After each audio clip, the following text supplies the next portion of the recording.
Once upon a time there lived an old couple who had 3 sons. The 2 elder were clever, but the third was a regular dunce. The clever sons were very fond of their mother, gave her good clothes, and always spoke pleasantly to her. But the youngest was always getting in her way, and she had no patience with him. Now one day it was announced in the village that the king had issued a decree offering his daughter, the princess, in marriage to whoever should build a ship that could fly. Immediately the 2 elder brothers determined to try their luck and asked their parents' blessing. So the old mother smartened up their clothes and gave them a store of provisions for their journey, not forgetting to add a bottle of brandy. When they had gone, the poor simpleton began to tease his mother to smarten him up and let him start off. "What would become of a dolt like you?" she answered. "Why, you would be eaten up by wolves." But the foolish youth kept repeating, "I will go, I will go, I will go." Seeing that she could do nothing with him, the mother gave him a crust of bread and a bottle of water, and took no further heed of him. So the simpleton set off on his way. When he had gone a short distance, he met a little old mannikin. They greeted one another, and the mannikin asked him where he was going. "I am off to the king's court," he answered. "He has promised to give his daughter to whoever can make a flying ship." "And can you make such a ship?" "Not I." "Then why in the world are you going?" "Can't tell," replied the simpleton. "Well, if that is the case," said the mannikin, "sit down beside me. We can rest for a little and have something to eat. Give me what you have got in your satchel." Now the poor simpleton was ashamed to show what was in it. However, he thought it best not to make a fuss, so he opened the satchel and could scarcely believe his own eyes, for instead of the hard crust, he saw 2 beautiful fresh rolls and some cold meat. He shared them with the mannikin, who licked his lips and said, "Now go into that wood and stop in front of the first tree, bow 3 times, and then strike the tree with your axe. Fall on your knees on the ground with your face on the earth, and remain there till you are raised up. You will then find a ship at your side. Step into it and fly to the king's palace. If you meet anyone on the way, take him with you." The simpleton thanked the mannikin very kindly, bade him farewell, and went into the road. When he got to the first tree, he stopped in front of it, did everything just as he had been told, and kneeling on the ground with his face to the earth, fell asleep. After a little time he was aroused. He awoke, and rubbing his eyes, saw a ready-made ship at his side, and at once got into it. And the ship rose and rose, and in another minute was flying through the air, when the simpleton, who was on the lookout, cast his eyes down to the earth and saw a man beneath him on the road, who was kneeling with his ear upon the damp ground. "Hello!" he called out. "What are you doing down there?" "I am listening to what is going on in the world," replied the man. "Come with me in my ship," said the simpleton. So the man was only too glad, and got in beside him, and the ship flew and flew and flew through the air, till again from his outlook the simpleton saw a man on the road below, who was hopping on one leg, while his other leg was tied up behind his ear. So he hailed him, calling out, "Hello! What are you doing hopping on one leg?" "I can't help it," replied the man. "I walk so fast that unless I tied up one leg, I should be at the end of the earth in a bound." "Come with us on my ship," he answered, and the man made no objections, but joined them. And the ship flew on and on and on, till suddenly the simpleton, looking down on the road below, beheld a man aiming with a gun into the distance. "Hello!" he shouted to him. "What are you aiming at? As far as I can see, there is no bird in sight." "What would be good of my taking a near shot?" replied the man. "I can hit beast or bird at 100 miles distance. That is the kind of shot I enjoy." "Come into the ship with us," answered the simpleton, and the man was only too glad to join them, and he got in, and the ship flew on farther and farther, till again the simpleton from his outlook saw a man on the road below, carrying on his back a basket full of bread, and he waved to him, calling out, "Hello, where are you going?" "To fetch bread for my breakfast." "Bread? Why, you have got a whole basket load of it on your back." "That's nothing," answered the man. "I should finish that in one mouthful." "Come along with us in my ship, then." And so the glutton joined the party, and the ship mounted again into the air and flew up and onward, till the simpleton from his outlook saw a man walking by the shore of a great lake, and evidently looking for something. "Hello!" he cried to him. "What are you seeking?" "I want water to drink.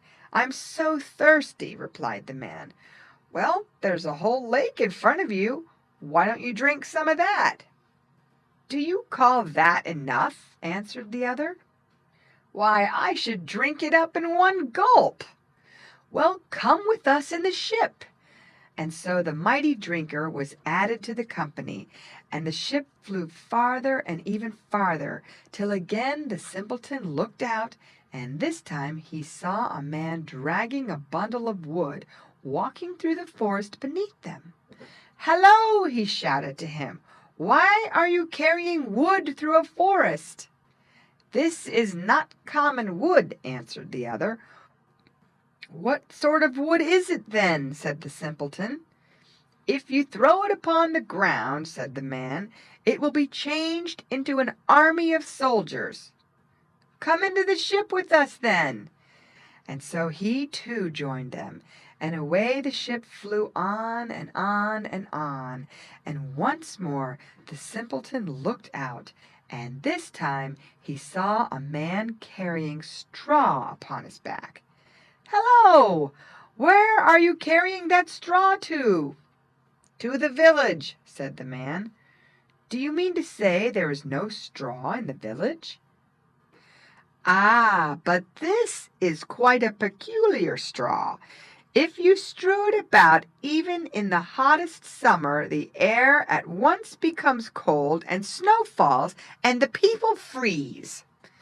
Then the simpleton asked him also to join them. At last the ship with its strange crew arrived at the king's court. The king was having his dinner, but he at once dispatched one of his courtiers to find out what the huge, strange new bird could be that had come flying through the air.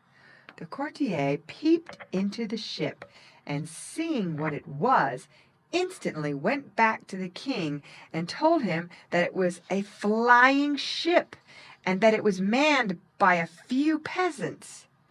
Then the king remembered his royal oath, but he made up his mind that he would never consent to let the princess marry a poor peasant.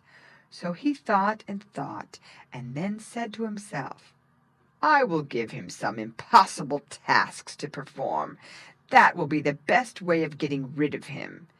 And he there and then decided to dispatch one of his courtiers to the simpleton, with the command that he was to fetch the king the healing water from the world's end before he had finished his dinner. But while the king was still instructing the courtier exactly what he was to say, the first man of the ship's company, the one with the miraculous power of hearing, had overheard the king's words, and hastily reported them to the poor simpleton. "Alas, alas!" he cried. "What am I to do now? It would take me quite a year, possibly my whole life, to find the water." "Never fear," said his fleet-footed comrade. "I will fetch what the king wants." Just then the courtier arrived, bearing the king's command. "Tell his majesty," said the simpleton, "that his orders shall be obeyed." And forthwith the swift runner unbound the foot that was strung up behind his ear and started off, and in less than no time had reached the world's end and drawn the healing water from the well. "Dear me," he thought to himself, "that's rather tiring. I'll just rest for a few minutes. It will be some little time yet before the king has got to dessert." So he threw himself down on the grass, and as the sun was very dazzling, he closed his eyes. In a few seconds he had fallen sound asleep. In the meantime, all the ship's crew were anxiously awaiting him. The king's dinner would soon be finished, and their comrade had not yet returned. So the man with the marvelous quick hearing lay down and, putting his ear to the ground, listened. "That's a nice sort of fellow," he suddenly exclaimed. "He's lying on the ground snoring hard."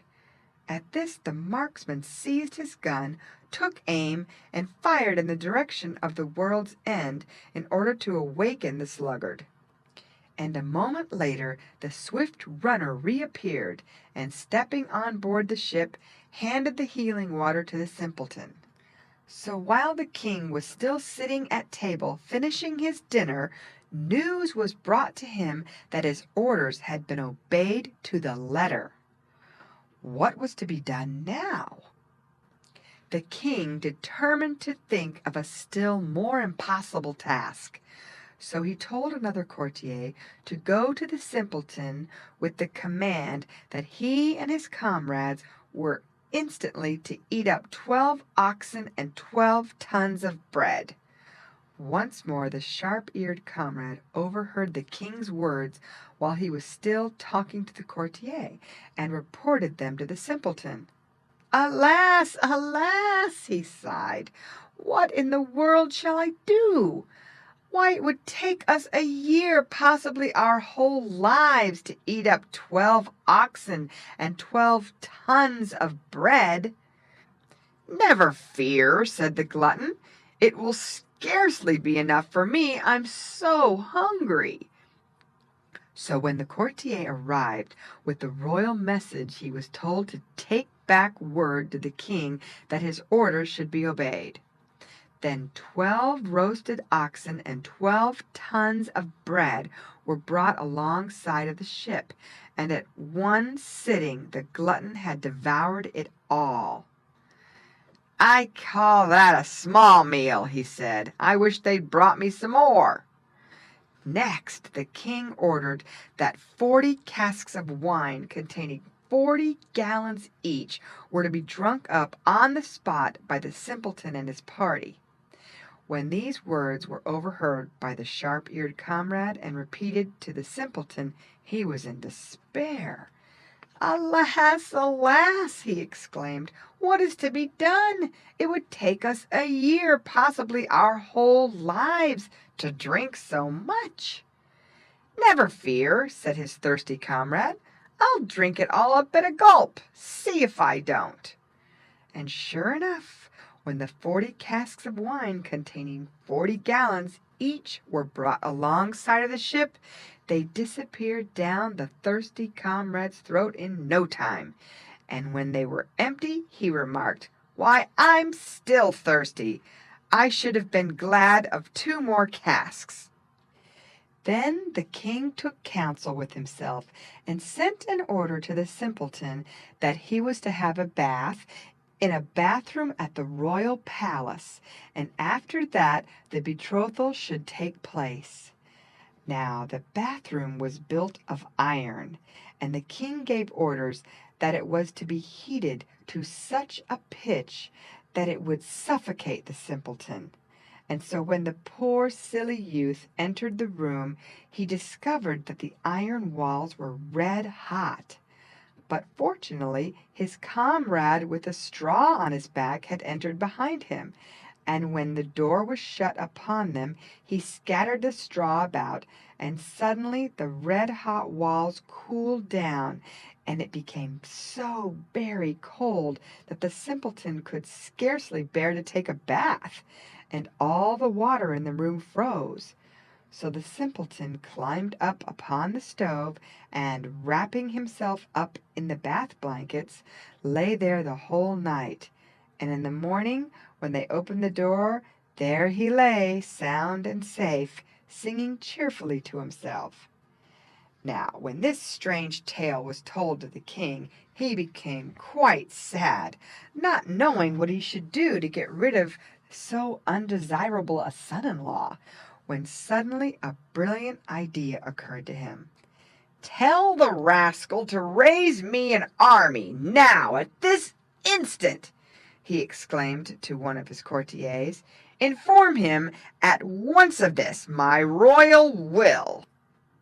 And to himself he added, "I think I shall do for him this time." As on former occasions, the quick-eared comrade had overheard the king's command, and repeated it to the simpleton. "Alas, alas!" he groaned, "now I am quite done for." "Not at all," replied one of his comrades, the one who had dragged the bundle of wood through the forest. "Have you quite forgotten me?" In the meantime the courtier, who had run all the way from the palace, reached the ship panting and breathless, and delivered the king's message. "Good," remarked the simpleton, "I will raise an army for the king," and he drew himself up.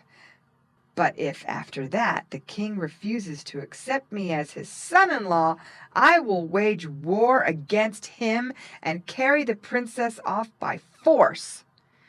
During the night the simpleton and his comrade went together into a big field, not forgetting to take the bundle of wood with them, which the man spread out in all directions. And in a moment a mighty army stood upon the spot, regiment on regiment of foot and horse soldiers. The bugles sounded and the drums beat, the chargers neighed, and their riders put their lances in rest, and the soldiers presented arms. In the morning, when the king awoke, he was startled by these warlike sounds, the bugles and the drums and the clatter of the horses and the shouts of the soldiers. And stepping to the window, he saw the lances gleam in the sunlight, and the armor and weapons glitter. And the proud monarch said to himself, "I am powerless in comparison with this man." So he sent him royal robes and costly jewels, and commanded him to come to the palace to be married to the princess. And his son-in-law put on the royal robes, and he looked so grand and stately that it was impossible to recognize the poor simpleton, so changed was he. And the princess fell in love with him as soon as ever she saw him. Never before had so grand a wedding been seen, and there was so much food and wine that even the glutton and the thirsty comrade had enough to eat and drink. The end.